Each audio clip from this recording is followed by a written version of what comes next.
The first, the first time I met Alexis was at a conference many years ago. And she was starting, or she had just gone on the first mobile homecoming, and she had this presentation of the work that she was doing in a suitcase. And she was talking really passionately about the kinds of work that she imagined doing, given the feminist archives that she had been studying for a really long time. And she handed out these beautiful chapbooks, and I took it, this part I didn't tell you before, I took it to my room that night and I read it. And you know, when I don't know, you read something, let alone from someone who just like handed you their chapbook, but you read something and you think, oh, something has arrived.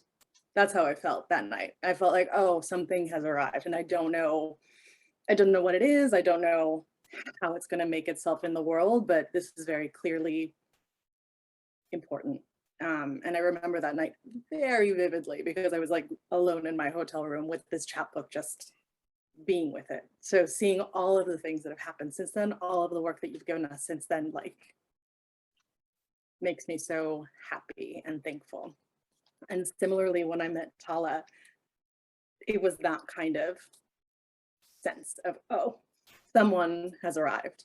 And in all of the ways that Tala carries her work, all the ways that Tala carries her relations and her dedications and to community and thinking and teaching, I've felt the same way. So thank you guys both for being here. It means, like, I don't even know what it means because there isn't, like, I can't process it yet because I'm too tired to have the capacity for processing.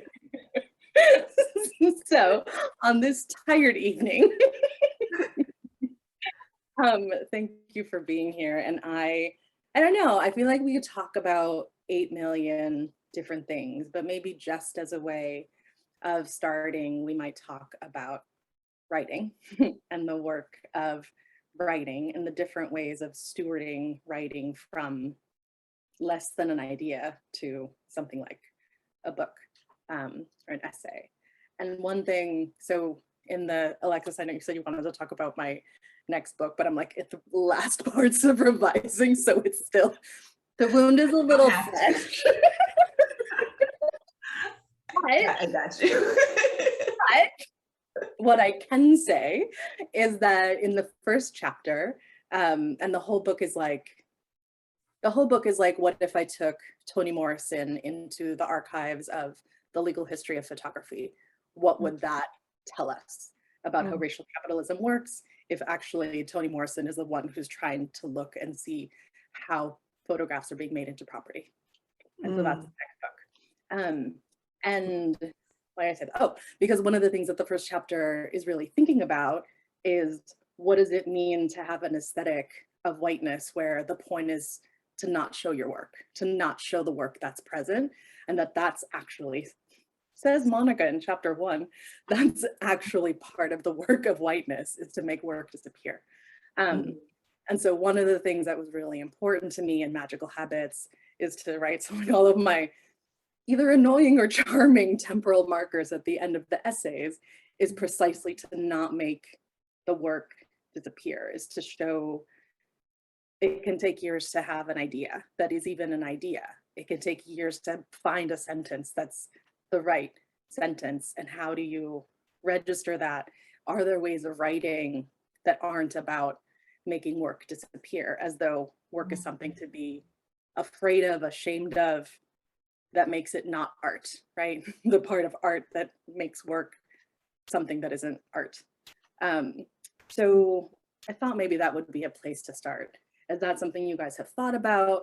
Have you thought, or like, how do you think about the relation between work and writing and art, that kind of triangulation? And then do you think about, or have you thought about that making of the work disappear, that then makes something appear as, or more legibly as, something like art or something like a poem?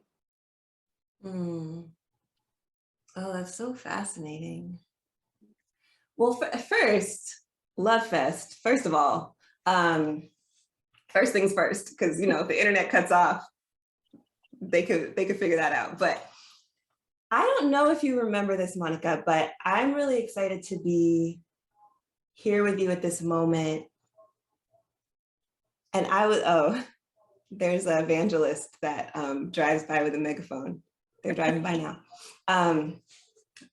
There's only one Durham, North Carolina. Okay. That's right.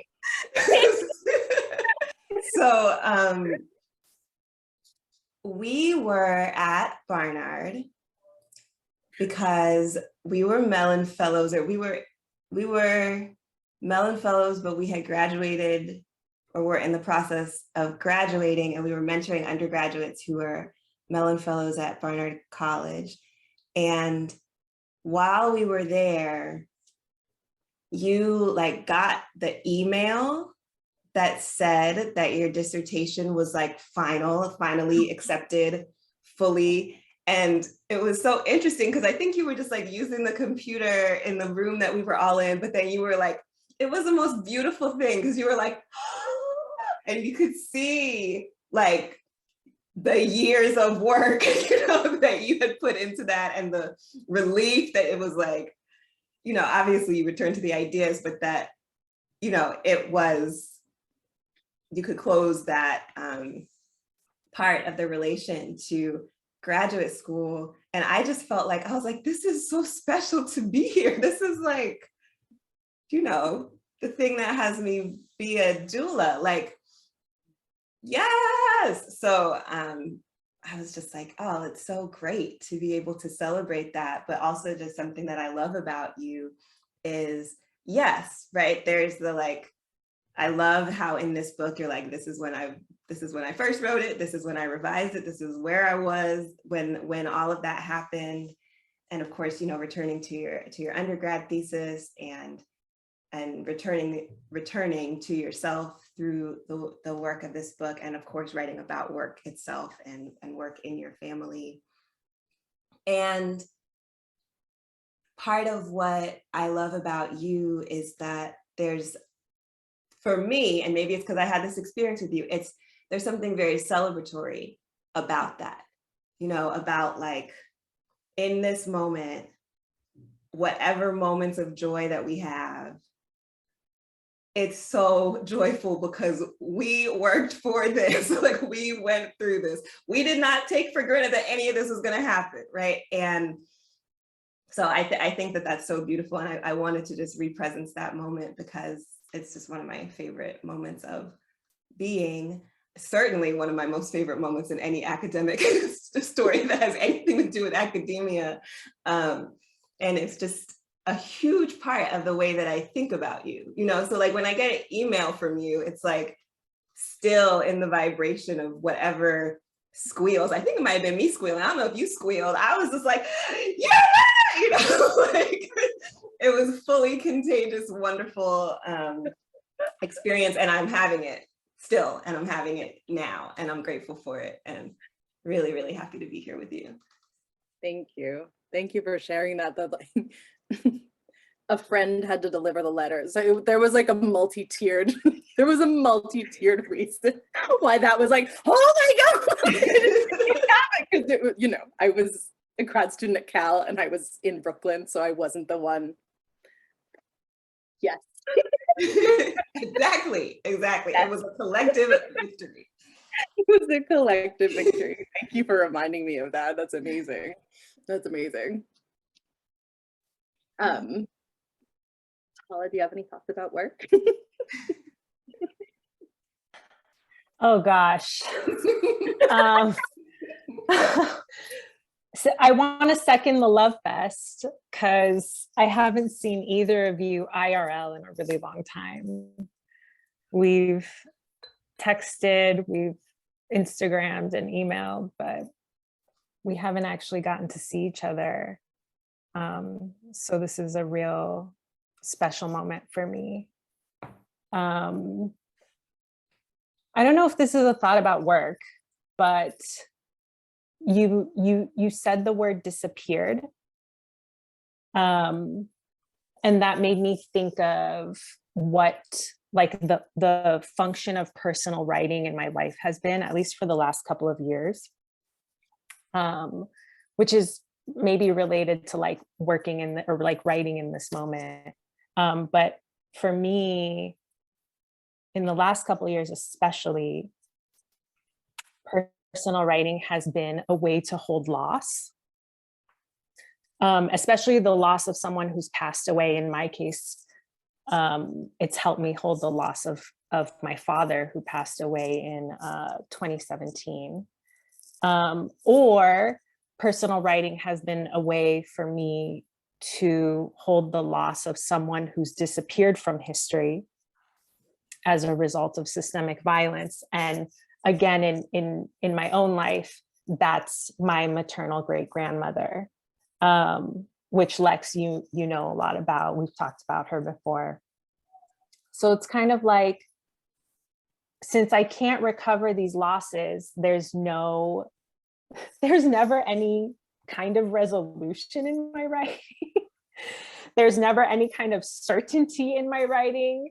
I've just been on this role of asking a lot of questions. They're open-ended questions, like just a series of open-ended questions. But that kind of work, I guess, that work of asking questions, of being in that place where there's no resolution or no certainty about anything, it's really helped me to stay in touch, like as in sustaining intimate connection with my ancestors. It's helped me live with the grief of loss, you know, which has been so compounded during the pandemic. It's helped me grapple with the structures of domination that make loss possible in that way, you know? So that's, yeah, hearing what you said just made me think about that and how personal writing has shown up for me more recently, and then how that's reshaped what my personal writing looks like.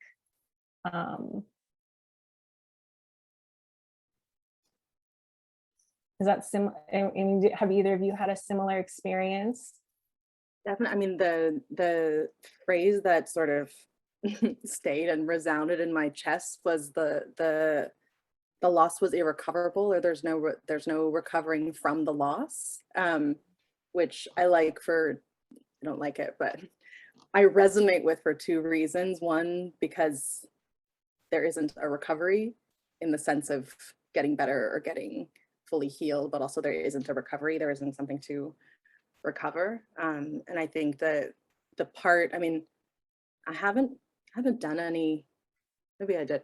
Oh, yes. So I wrote an essay a couple years ago about some friendships that dissolved in the summer of 2020 around everything that was going on in the summer of 2020.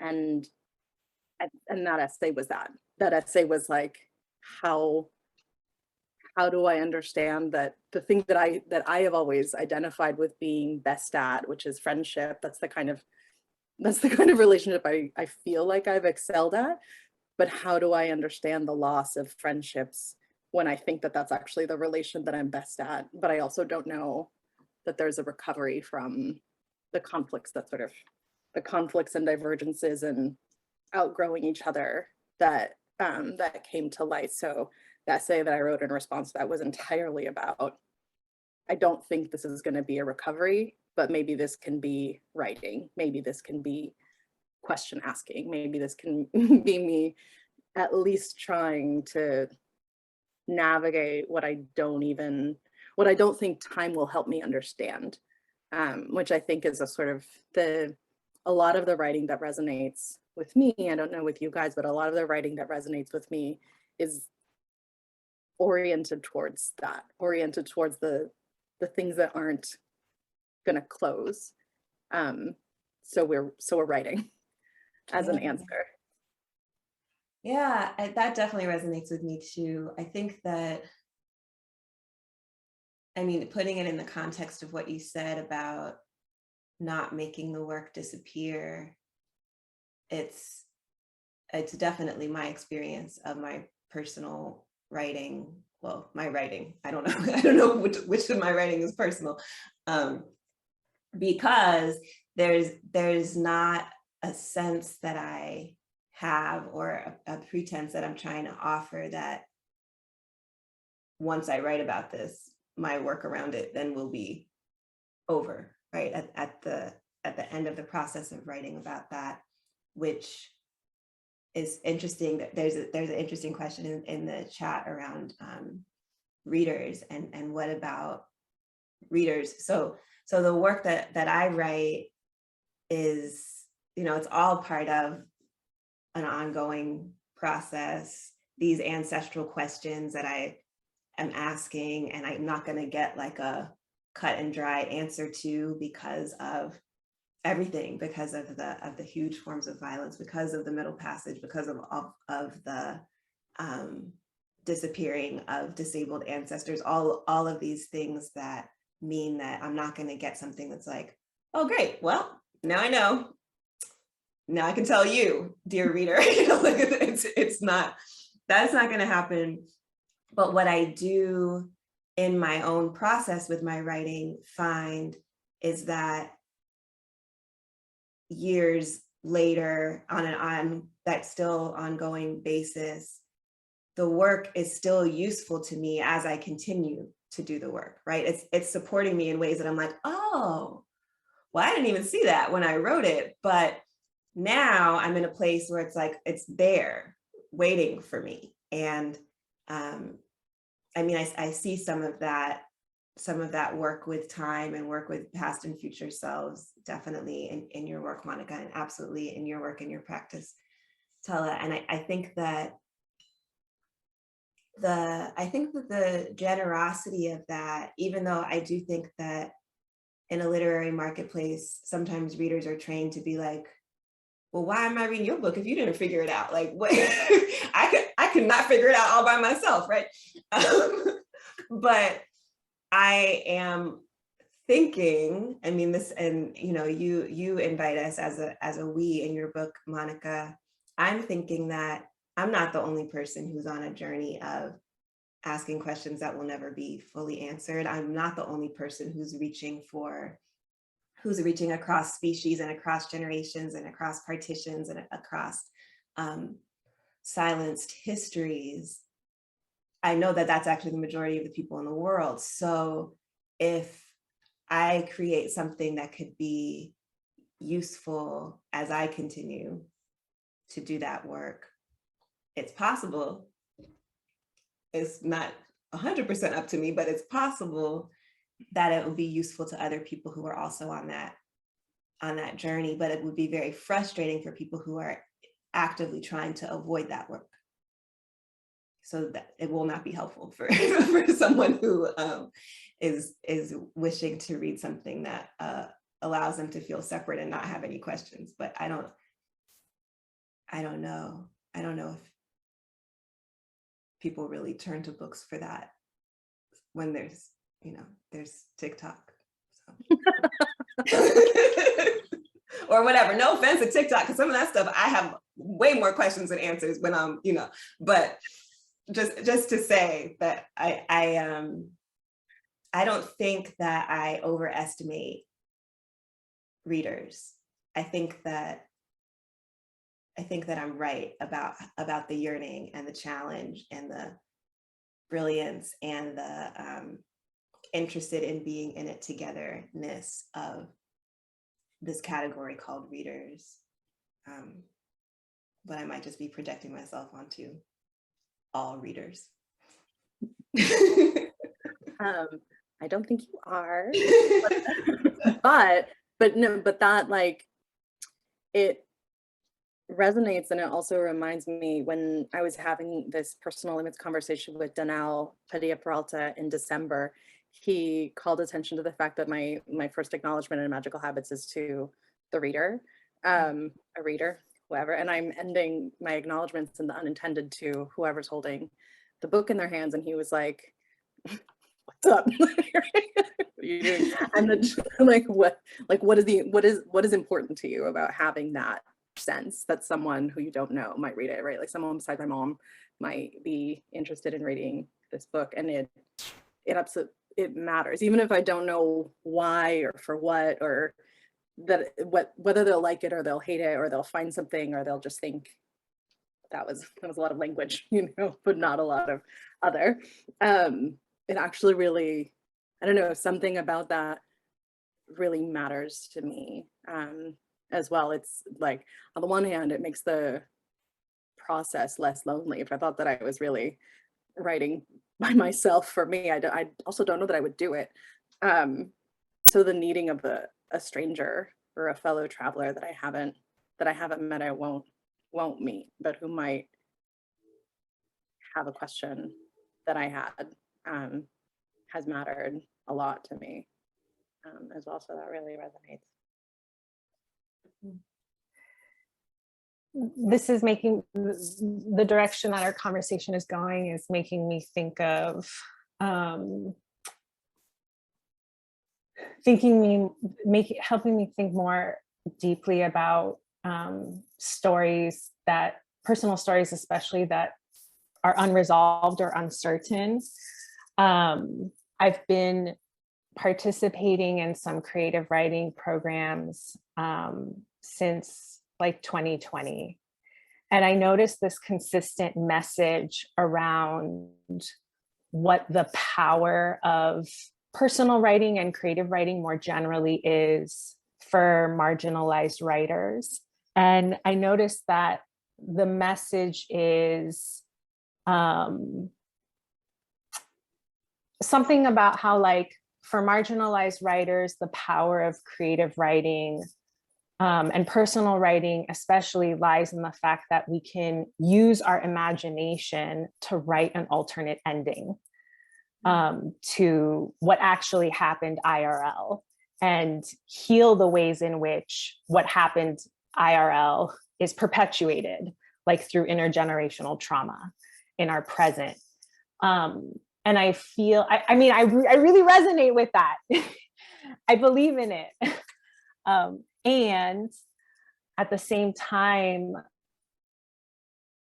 I mean, just back to the questions. I think for me, personal writing, I can't think of a time when I turned to it, or writing in general, even, in order to write something differently than it happened. I don't know if that makes sense, but I feel like I've consistently turned to personal writing, again, just in order to help me hold things that can't be undone. And most often that's actually things in my family history that happened before I was even born, you know? And it's like, I guess it's that holding through the writing that's what allows me to reimagine possibilities for myself, for the world, for the writing itself. And I get most excited, you know, Monica, I loved that you invited us to think about what makes us most excited about as readers. And I get most excited about reading stories that are equally uncertain as I am, you know, that don't have a clear plot line or even an identifiable form, in which, like, stories in which there's little explanation, or there's a lot of room for contradictions and things that are not spoken. Like, for example, both of your works, for example, Dion Brand's A Map to the Door of No Return. And going back to this question in the chat about readers, I think that's the thing, right? If I'm on, Alexis, I think, used the word journey. If I'm on this journey as I'm writing, and I have no conclusions to share with anybody, then I think that means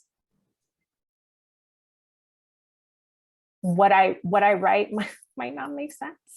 It might not make sense. It might not be legible in the way that a reader's looking for legibility. And I've been learning, the more I write, the more I learn to be okay with that. And the more I learn to value that, and the more I learn to, I don't know, like, reclaim or claim my right to opaque writing, you know,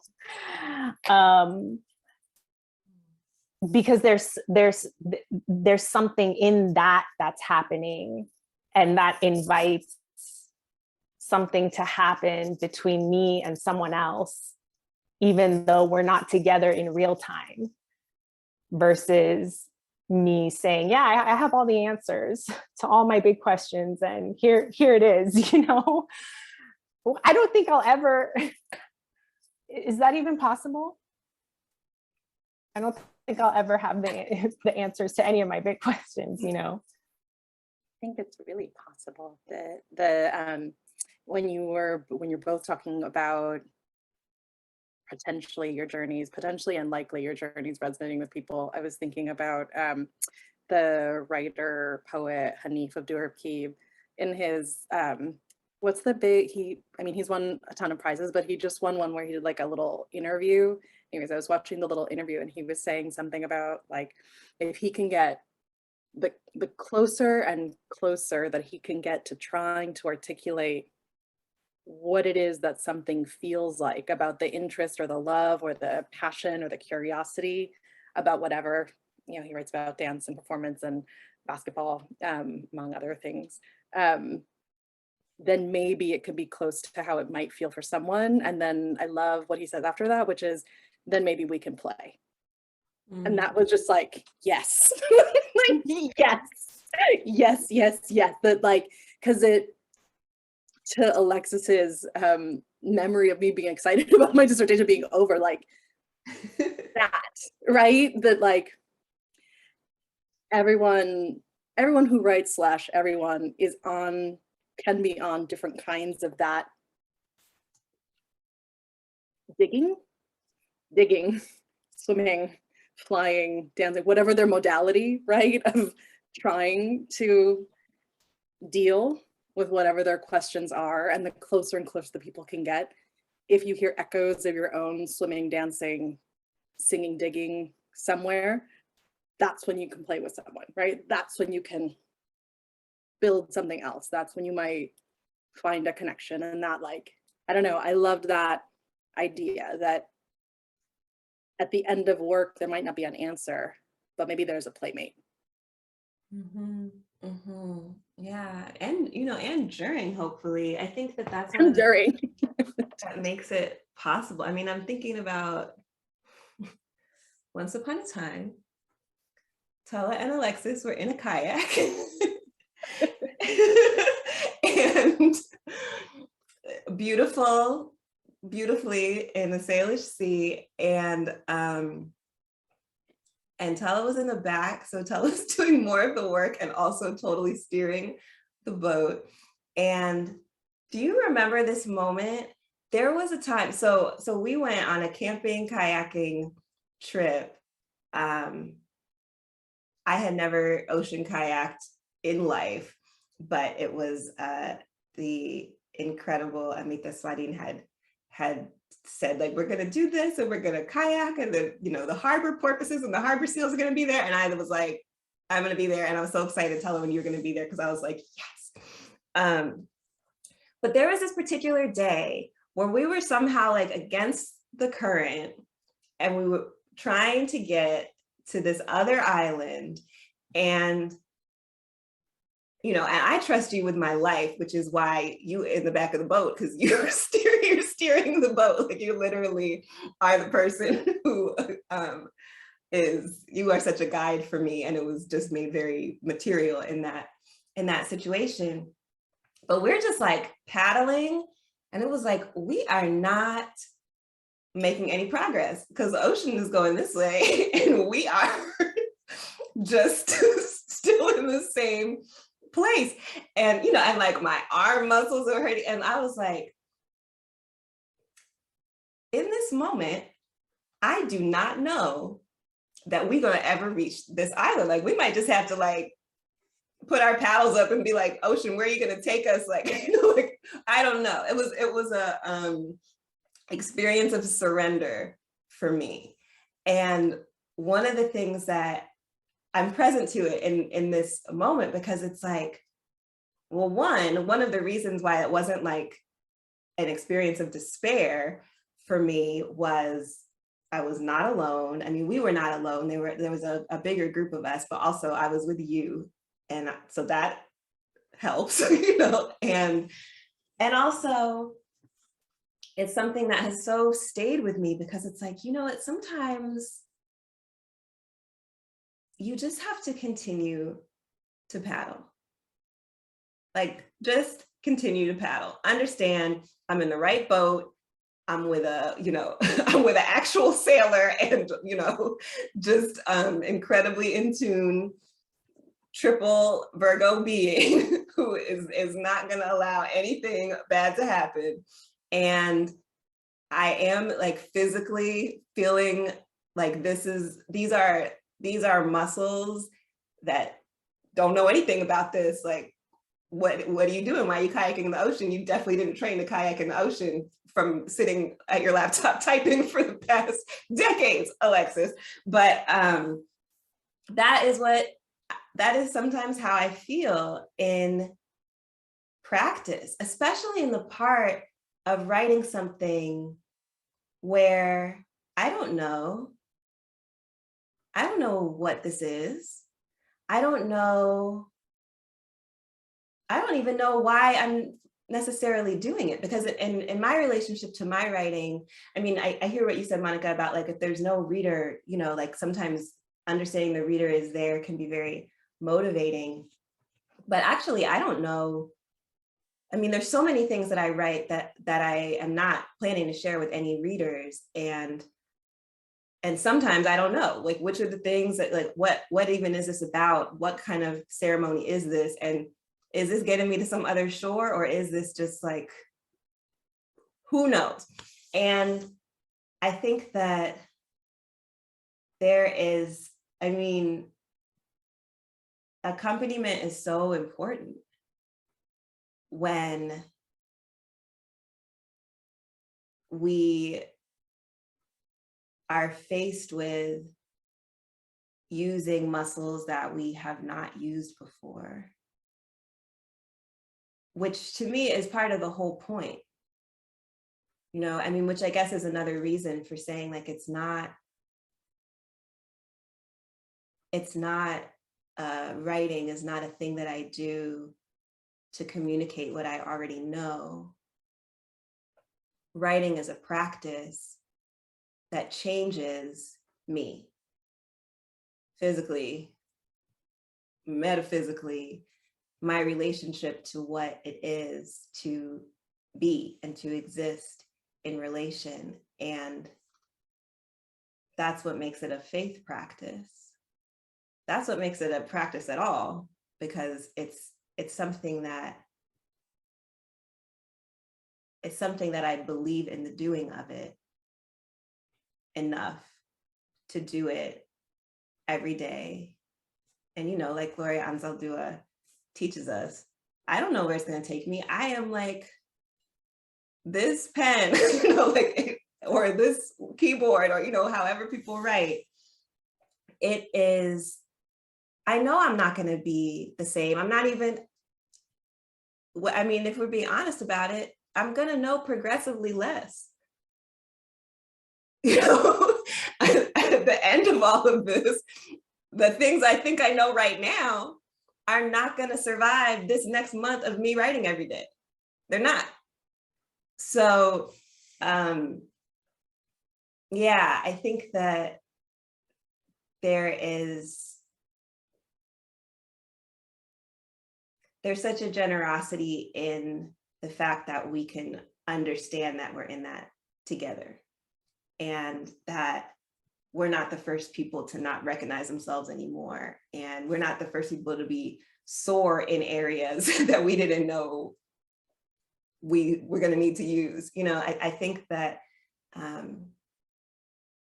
think that's another part of what you say about work, not wishing that work would disappear, because I'm not trying to escape this process of presence to change and presence to my vulnerabilities. I think that I become more and more vulnerable the more I write, because I unravel some of the stories that keep me from being vulnerable and keep my heart from being open to change and keep me from being able to play with all of who I'm here to play with. And yeah, I think that more play is a beautiful promise. And it can't just be at the end, like we got to play all throughout, because because Tala and I were on the boat. We telling stories, we're telling jokes, Singing. We were singing. We were singing. Like if we had decided not to like be friends until we got to that shore, we might not be friends now, and we might never have even gotten there. You know, like it can't wait. The play, the friendship, the love cannot wait. I'm so, for like 80 million different reasons, I'm so glad you offered that pivot, because like the post-Catholic in me like really came out in that moment. And I'm very happy to be all the way back. But one thing I was really thinking about was that if the different registers of writing are for something for me, they're for all of those things. And they also, like, the kinds of books that are part of my job, that are part of our job, are not always the kinds of books that invite you to write in such a way as to continually make yourself more vulnerable, right? Like that's not actually part of that wouldn't make them legible or effectual in the ways that the books are called to be. And there's obviously, right, like there's books that do that differently, and they're not often first books. And that's one of the challenges anyways that I've had in finishing the Unintended, that it felt like in Magical Habits I could do the divesting that felt really creative and enriching, and then having to sort of find ways of making that appear differently in the other one. But I really appreciate you. I appreciate you reminding me that love can't wait. That is necessary, and the fact. And also, yeah, I mean, I don't know about you guys, but like especially in COVID, it feels like writing has been so necessary to have to process, to grieve, to have a practice of something, a practice towards while being in all of the limbos and all of the uncertainties and all of the ongoing disappointments and heartbreaks of the last couple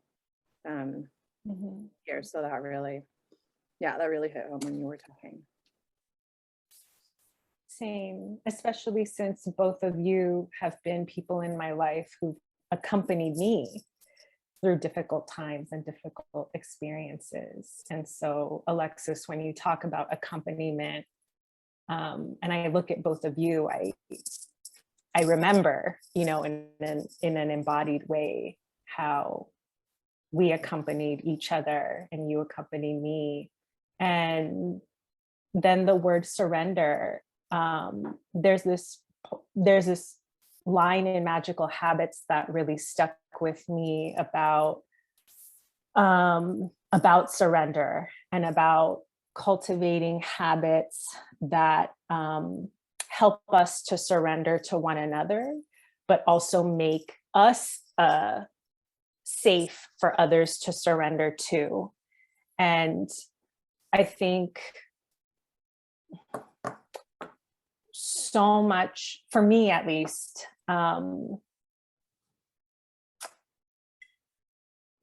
vulnerability is central to doing that. And it's something I'm still learning. I'm still learning how to be vulnerable.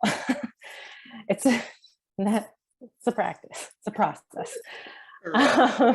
And it happens through the writing too, like you said, Alexis. The writing can help untangle the knots that prevent vulnerability and thus surrender. What was I gonna say? I don't know, just that I think, again, there's like writing in that way, messy is not the right word. It's just that it might not be comprehensible in the end, you know, because sometimes I'm writing, I'm not comprehensible to myself. I'm writing to figure shit out. And so, and that comes out in the writing. And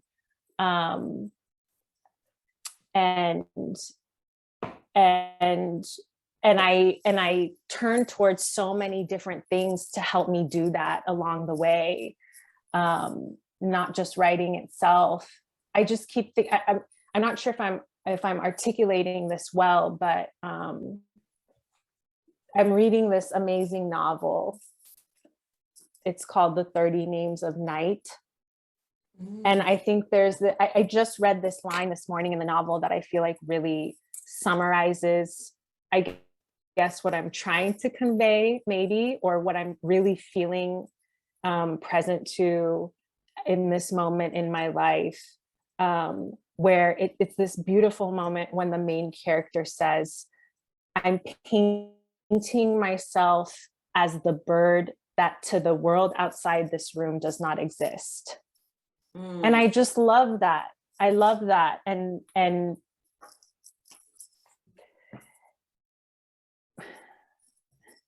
I think that's a necessary move in order to create the conditions for surrender and accompaniment, even though it might not always make sense, if that makes sense. And I think that's why my big wish for the landscape of personal writing is that we just abolish genre and, like, you know, write, 2 thumbs up, and write in all of the ways that help us to paint ourselves as these birds that might not, you know, exist to anyone outside of the writing, but then do. I love thinking about you as a bird, and from now on I only will think about you as a bird. Like a really beautiful, colorful bird on a boat. My like happy thought of you. So thank you for that. That's right.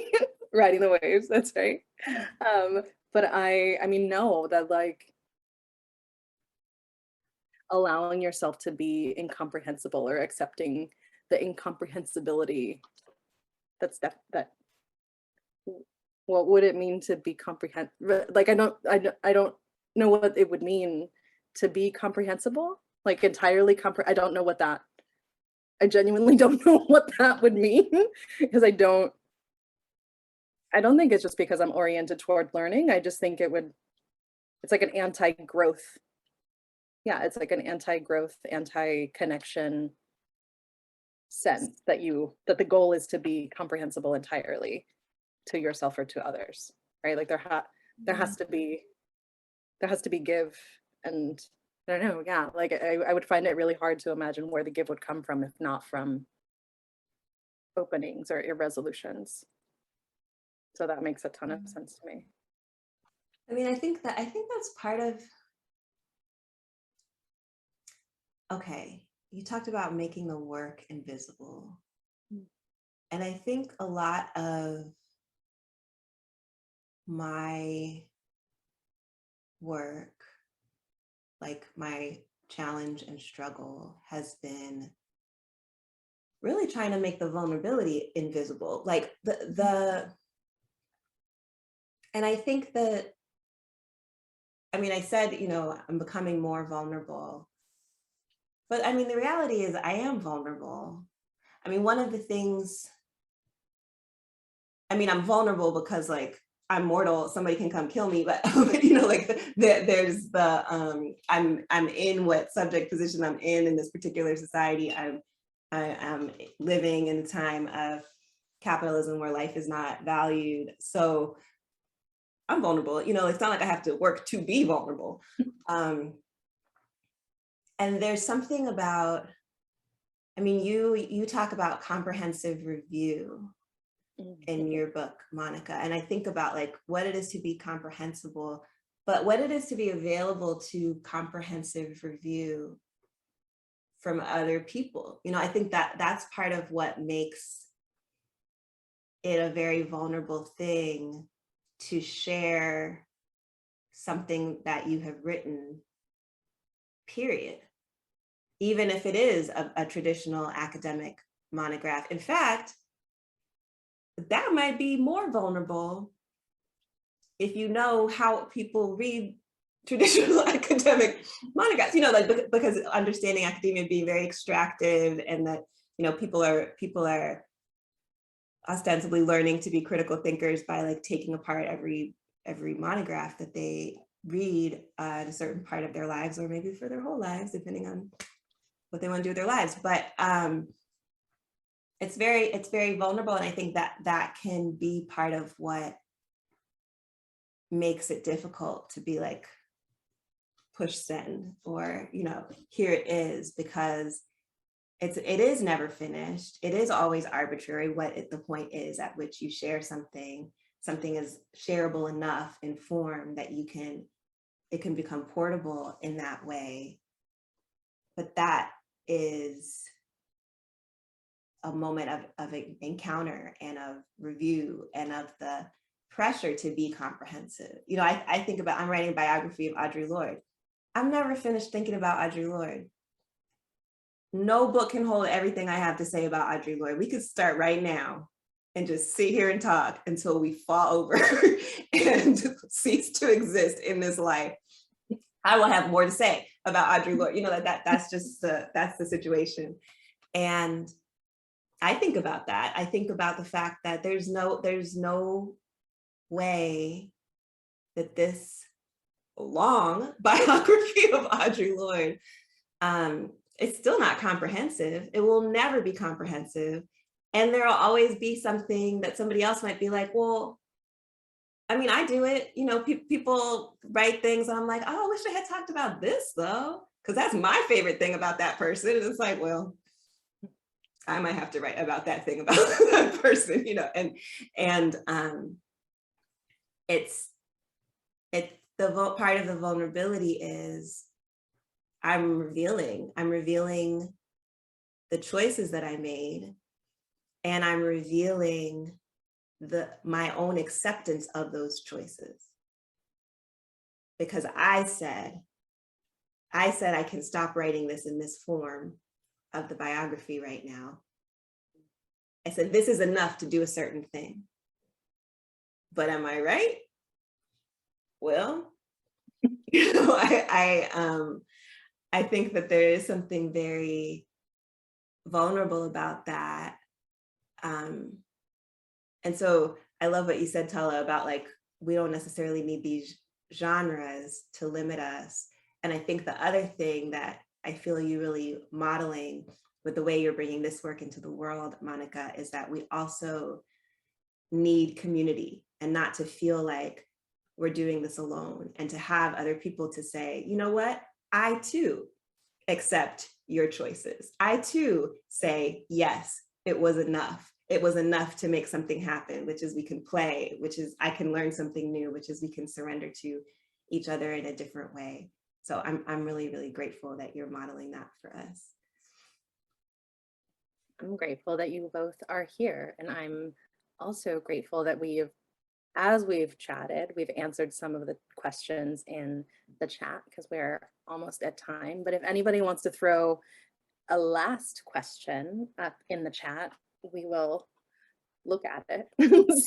Monica, did you see that there's one question in the Q&A too? Do you want to maybe pull that up and see if someone has thought? Oh, word. Okay.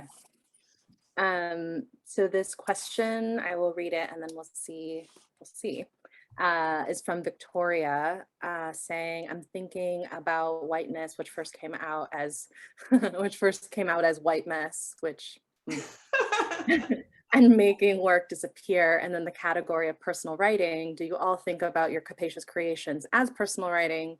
And what about what about the ways whiteness disappears the personal? Very good question and a very hard question. 1 + 1 to whiteness. Whiteness. I think of it as personal writing. I mean, I think part of maybe what I'll say about if I think of magical habits as personal writing, I still don't know. I genuinely don't know. Because there's so, I said this in one of the early personal limits conversations, there's like, I don't think of it as being about me. And that sounds very weird because it is only about my life, but I don't think of it as about me. I think there's very little that my friends would recognize about the conversations I've had with them or my therapist about my life in the book. And that was very purposeful. So I don't know that I can tell because of that, because it's not, I didn't think of it as a book that was about me. I thought of it as a book that I could only write from the position that I'm in. And that was using that position to think about some questions that I had, and that, you know, in the 21st century, after these histories, that is only recognizable to some people as personal writing because of the position that I occupy. And the questions that are not necessarily about my life are not maybe recognizable as questions about anything other than about my life. But that also is not about me. So I don't know, actually. I don't know if you had thoughts about that, about whether you think about your writing, personal writing. I don't think of my writing as personal writing. But that, I mean, that might just be because personal writing is a category, and I don't really think about my writing as within any category in particular. You know, my teacher, Zelda Lockhart, say you let the writing tell you what it is. So, so it has a lot of made up names, my writing does, but then this other thing, what's this other thing about, sorry, looking back at this question, does it disappear the personal? Can I maybe jump in and say that I sort of love that the conversation has come all the way to a point where, Monica, you're saying personal habits wasn't really about me, and Alexis, you're saying I don't think of my writing as personal writing. And so in that sense, Tala's sentence is sort of the flag that waves over all of this, which is, you know, that in some ways the point needs to be to abolish the notion of genre in all of this. And I really appreciate in this hour the way that not only have you enacted a kind of accompaniment of each other and sort of given us a representation of what that can be among the three of you as friends, you've also talked, kind of given a sense of what the practice, what personal writing, we're going to put it maybe in quotes, can be as a practice. But there's also been so much kind of rich indicators of personal, of a poetics of personal writing, and one that precisely, you know, you can't, even without a genre, you can still have an aesthetics and a poetics. And you've given us some markers that I think are we can take and think on for a long time, whether it's kayaking against the current, or whether it's, you know, the inclusiveness of things, the contradictions that need not to be erased, the unspoken, the writing towards a future self, what does that mean? And that we can't answer our own questions fully. So I mean, and that's just taking a few things from what you've all been saying.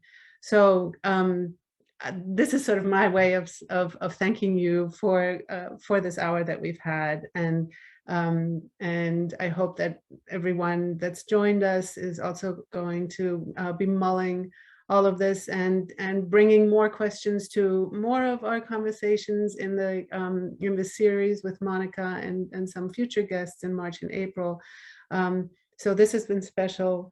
Is there anything that any one of you wants to still say as we wrap up? Any last words? I think I just want to say thank you again. Thank you. And Yeah. I wish love and blessings to both of your corners. And I wish that there is a time at some point relatively soon when we could share space and tea. Yes. Yes. Oh, I drank a That's your special tea. The tea that, first of all, my mug says best aunt ever. In case you want to know something, that is a fact. Fully resolved around that. But it was a honey bush and rose petals that I drank for this because they're all about love, and I love y'all, and I'm so grateful that we got to have this time together. Yay. Live dark too, you Good too. night. I love Good you both night, so Jen. much. Thank you. Thank you to all three of you and to everyone who joined us. Be Yes, well. thank you. And good night. Take good care. Bye-bye.